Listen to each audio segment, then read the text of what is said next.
दोस्तों बीएड और BTC matter पर अब अगली सुनवाई 24 नवंबर को होने जा रही है। आप यहां पर देख सकते हैं कि डायरी नंबर 4331 है 2022। The national council for teacher education यानी कि एनसीटी और वीएस राजेंद्र सिंह चोटिया। यहाँ पर जो ये पूरा मैटर है फ्रेंड्स, जैसा कि आप लोग जानते हैं, सबसे पहले बीएड को प्राइमरी शिक्षक भर्ती से बाहर किया गया था। कहाँ पर? राजस्थान में। उसके बाद कुछ और भी याचिकाएं आई थी और राज्यों में, तो वहाँ पर भी बीएड को प्राइमरी में नहीं रखा गया था।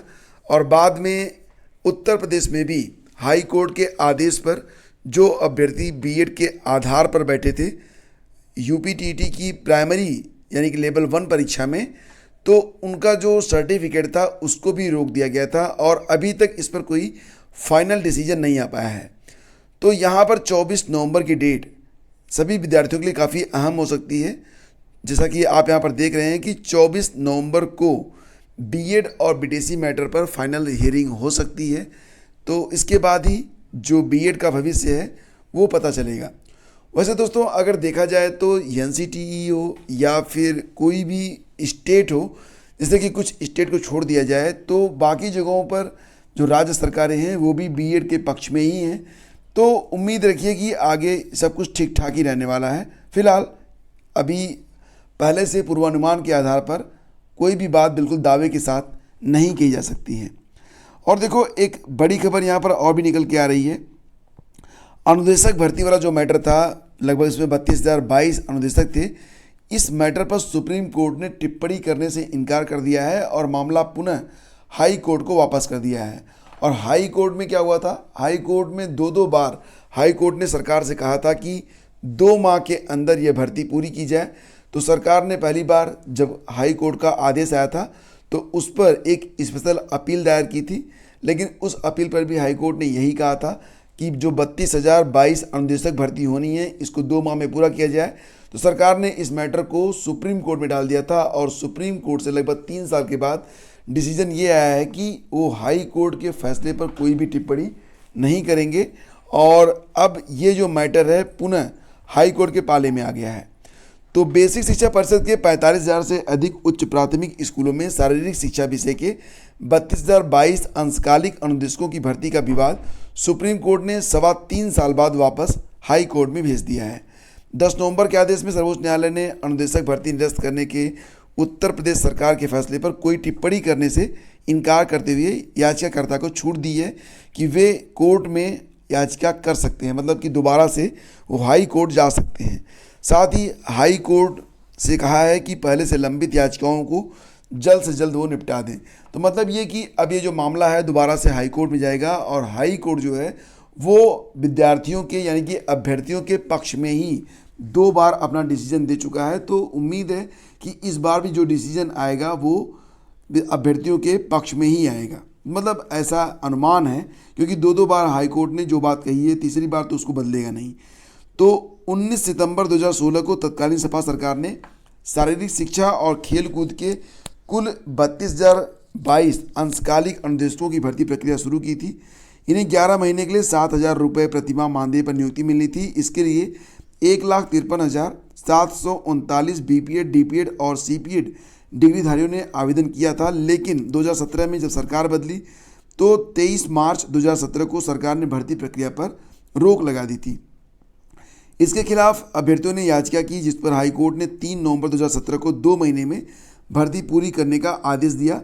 हालांकि सरकार ने भर्ती शुरू करने के बजाय हाई कोर्ट में स्पेशल अपील डाली।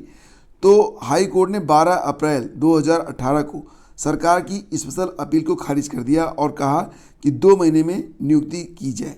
इसके बाद हाई कोर्ट के आदेश के खिलाफ सरकार ने सुप्रीम कोर्ट में अपील कर दिया था और अब काफ़ी लंबे समय के बाद मामला जस का तस है, यानी कि मामला फिर से हाई कोर्ट में पहुंच चुका है। और वहीं पर देखो तो सर्वोच्च न्यायालय ने 32,022 अनुदेशकों के साथ ही परिषदीय प्राथमिक स्कूलों में उर्दू विषय के 4,000 सहायक अध्यापकों की भर्ती का मामला भी सुप्रीम कोर्ट में लौटा दिया है। 2017 के विधानसभा चुनाव से ठीक पहले उर्दू शिक्षकों की भर्ती शुरू हुई थी, तो इस पर भी जो रोक लगी थी अब ये मामला भी हाई कोर्ट में है। तो देखना होगा कि आगे क्या होता है। और इसी के साथ देखिए अब यहाँ पर सुप्रीम कोर्ट से संबंधित 3 अपडेट हैं। जैसा कि मैंने आपको बताया था कि अनुदेशक के साथ साथ उर्दू शिक्षक भर्ती और BED-BTC का जो मैटर है इस पर भी अब अगली सुनवाई होने जा रही है। तो आगे के कुछ दिन काफ़ी अहम हो सकते हैं, खास तौर से प्राइमरी शिक्षक भर्ती के लिए। आगे बढ़ते फ्रेंड्स, और देखो चयन बोर्ड नहीं कुछ को सत्र लाभ ने बनाया प्रधानाचार्य। तो यहाँ पर देखो डिस्कस करने के लिए बहुत ज़्यादा कुछ तो है नहीं, फिर भी आपको जानकारी दे देते हैं कि प्रधानाचार्य भर्ती के लिए जो आवेदन लिए गए थे 2013 में लिए गए थे। काफ़ी लंबी प्रक्रिया है और सब कुछ आप लोग जानते ही हैं, क्योंकि इस मैटर पर बार बार मैं आप लोगों से कई वीडियो में चर्चा कर चुका हूँ। तो इसमें क्या हुआ था कि बहुत सारे ऐसे भी अभ्यर्थी रहे जो कि इन 8 सालों में रिटायर हो गए, और फिलहाल कुछ लोगों को सत्र लाभ मिला था। तो जो फाइनल लिस्ट बनाई गई तो फाइनल लिस्ट में भी कुछ अभ्यर्थी ऐसे हैं जिनको सत्र लाभ के नाते प्रधानाचार्य बनने का मौका तो मिला है, लेकिन वो सत्र लाभ पर हैं। तो प्रधानाचार्य बन पाएंगे या नहीं बन पाएंगे ये भी अभी एक बहस का मुद्दा है। तो एनीवे कोई भी भर्ती कहते हैं ना कि अगर जस्टिस डिलेड तो मतलब बहुत ही ज़्यादा देर हो चुकी है। तो बहुत सारे अभ्यर्थी जो कि आवेदक थे अब रिटायर होकर घर पेंशन ले रहे हैं। तो इतनी भी देरी नहीं होनी चाहिए, इस पर भी तो ध्यान फोकस करना ही चाहिए, अटेंशन होना चाहिए।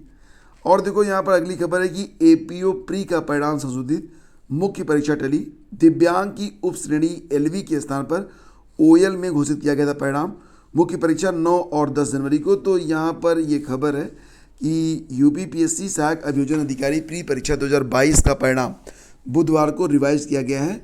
दिव्यांग उप श्रेणी के परिणाम में गड़बड़ी के कारण आयोग को यह बदलाव करना पड़ा है। अब दिव्यांग की उप श्रेणी OL 1 लेख के जो 17 अभ्यर्थी थे उनका परिणाम निरस्त कर दिया गया है। उनकी जगह दिव्यांग की उप श्रेणी LV लो विजन के 21 अभ्यर्थी सफल घोषित किए गए हैं।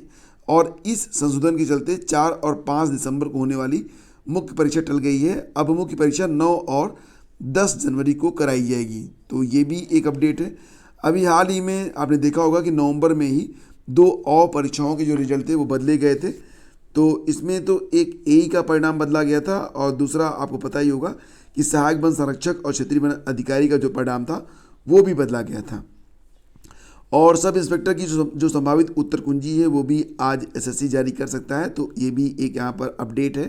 साथ ही साथ देखिए फ्रेंड्स, अगर आप भी हेडफोन लगाकर तेज़ आवाज़ में कोई भी लेक्चर सुनते हैं या फिर गाना सुनते हैं तो थोड़ा सा आप लोग सावधान रहें, क्योंकि बहुत ज़्यादा तेज़ आवाज़ में जब आप हेडफोन लगाकर सुनते हैं तो ये आपकी श्रवण शक्ति को, सुनने की क्षमता को कम कर देता है और इससे आपको भविष्य में बहुत नुकसान हो सकता है। तो इसलिए आप लोग बहुत ही ध्यान रखा करिए। अनुसंधान में ये बात निकल के सामने आई है कि जो अभ्यर्थी, यानी कि जो लोग, अभ्यर्थी क्या, अभ्यर्थी समझो या फिर लोग समझो, तो यहाँ पर जो लोग लंबे समय तक आप तेज़ आवाज़ में गाना सुनते हैं या फिर लेक्चर सुनते हैं या तेज़ आवाज़ का इस्तेमाल करते हैं, पार्टियों में ज़्यादा रहते हैं, तो उनके सामने श्रवण हास की जो क्षमता होती है वो खड़ी हो जाती है। यानी कि उनकी जो सुनने की क्षमता है वो काफ़ी कम हो जाती है और इससे जो है काफ़ी नुकसान बच्चों को होता है और बड़ों को भी होता है, सभी को होता है। तो इस बात का आप लोग भी खास ख्याल रखा करें। और देखो यहाँ पर एक और मैटर है, विशेषज्ञ डॉक्टरों के खाली पदों पर सुप्रीम कोर्ट खफा, कहा कि सरकार व UPPSC डाल रहे एक दूसरे के पाले में गेंद। तो शीर्ष कोर्ट ने यह भी कहा कि किसी और एजेंसी को दे देंगे काम अगर आप लोग ठीक से काम नहीं करेंगे। तो सुप्रीम कोर्ट ने उत्तर प्रदेश में विशेषज्ञ डॉक्टरों के कुल 2382 रिक्त पदों को भरने में देरी पर UPPSC और यूपी गवर्नमेंट को फटकार लगाई है। कोर्ट ने कहा कि सरकार और आयोग एक दूसरे के पाले में गेंद डाल रहे हैं। साथ ही चेताया कि राज्य सरकार और आयोग यह काम ठीक से नहीं कर पा रहे हैं तो इसकी जिम्मेदारी किसी और एजेंसी को दे दी जाएगी। जस्टिस संजय किशन कौल और जस्टिस अभय S ओका की पीठ ने भर्ती प्रक्रिया में देरी पर खेद व्यक्त किया। पीठ ने कहा कि जिस तरह से इस मामले में राज्य सरकार आगे बढ़ रही है और जिस तरीके से आयोग के साथ संचार की कमी है, इस बात से हम काफ़ी दुखी हैं। मतलब ये हो रहा है कि इसमें जब आयोग कोई जानकारी मांगता है तो सरकार देने में देरी करती है, सरकार जब कोई जानकारी मांगती है तो आयोग उस पर बहुत ही लेट रिस्पॉन्ड करता है। तो इस प्रकार से भर्ती काफ़ी समय से लटकी हुई है। और देखिए, अगर आप भी फास्ट फूड खाते हैं फ्रेंड्स तो एक बात का ध्यान रखिए कि फास्ट फूड खाते समय उसमें जो पत्ता गोभी, फूल गोभी और जो भी कच्ची सब्जियां ये दुकान वाले डालते हैं, पहली बात तो ये होता है कि उसकी अच्छी से धुलाई नहीं करते हैं, डायरेक्ट मार्केट से लाते हैं और उसको तुरंत ही मतलब काट पीट के बस खाने में इस्तेमाल कर लेते हैं। और जब भी आप फ्राइड राइस या चाउमीन खाते हैं तो बहुत सारे लोग सलाद के नाम पर वो पत्ता गोभी होती है ना, उसको मांग मांग के खाते रहते हैं। इसमें एक्चुअली में एक फीता कृमि होता है जो कि आपके ब्लड में मिलकर आपके दिमाग तक पहुंच जाता है, दिमाग में गांठें बना सकता है, दिमाग को की जो नसें हैं उसको पंक्चर कर सकता है और आप मिर्गी का शिकार भी हो सकते हैं। बहुत बड़ी संख्या में आजकल मिर्गी के जो रोगी हैं वो बढ़ रहे हैं। तो बेहतर यही होगा कि जब भी आप मतलब फास्ट फूड खाएं तो उसमें कच्ची सब्जियों का इस्तेमाल नहीं करें तो बेहतर है। और जितना हो सके उतना आप चाइनीज़ फास्ट फूड से दूर ही रहें, वो ज़्यादा बेटर रहेगा।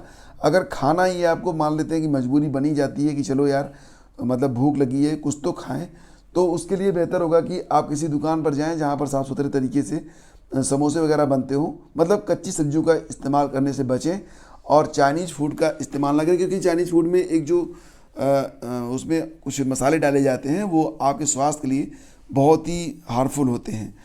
तो ये जो लेख है इसको भी आप लोग पढ़ सकते हैं, अधपका फास्ट फूड दिमाग तक पहुंचा रहा मिर्गी का कीड़ा। और ये जो सारी क्लिप है ये मिल जाएगी आपको हमारे टेलीग्राम चैनल पर, तो वहाँ पर जाकर भी आप इसे पढ़ सकते हैं। तो दोस्तों ये थी आज की पूरी अपडेट। अगर वीडियो अच्छा लगता है तो लाइक और शेयर भी कर दिया करें। Thank you so much.